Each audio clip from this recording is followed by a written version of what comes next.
Olara Otunnu, who served as UN Special Representative for Children in Armed Conflict, told the Assembly his priority would be reform, conflict prevention, and giving a stronger voice to the Global South and Africa. Today at the UN is not an optional choice. Where the UN finds itself today, this is an imperative. We cannot continue with business as usual. The UN is at risk. We will make a grave error of judgment if we continued as is. But the purpose of doing fundamental reforms at the UN is precisely to strengthen an institution that is needed in the world. You heard all the questions from member states, showing the role that they see the UN playing, what they expect from the UN. And for the UN to play the role expected of member states and what the Charter provides needs to be a legitimate UN, a credible UN, a UN whose culture and method of work builds its legitimacy and impact. He was pressed over ongoing wars in Ukraine, Gaza, Sudan, and the Sahel, and the conventional late entry candidacy. When I began receiving calls and messages from around the globe suggesting that I should consider entering this race, I was not in New York. I was not in London or Paris. I was not even in Kampala.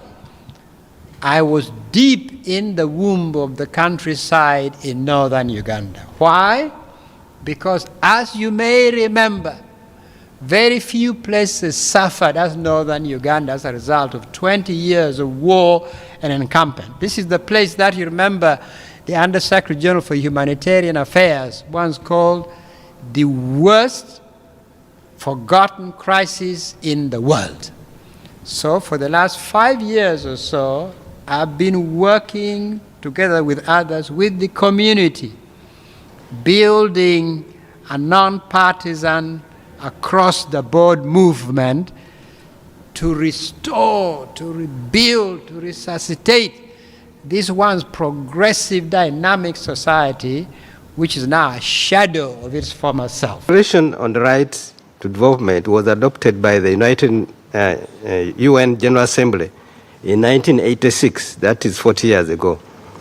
What is your position on the right to development? Rights are so fundamental and so important. Please let us return to the basics, which are clear in the Charter. What really matters is what we should return to. Development is very important, is one of the 3 pillars.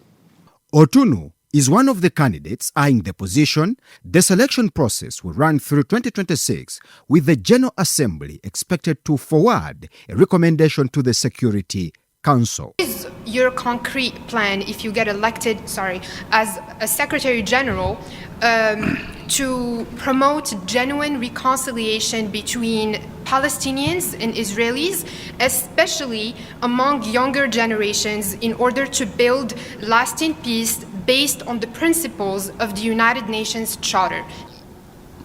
It is a major conflict with major geopolitical implications, but above all, with unbelievable impact on ordinary, innocent people. So the Secretary General needs to be involved, even as the Secretary General recognizes that the decision-making at the end of the day may not rely on the Secretary General.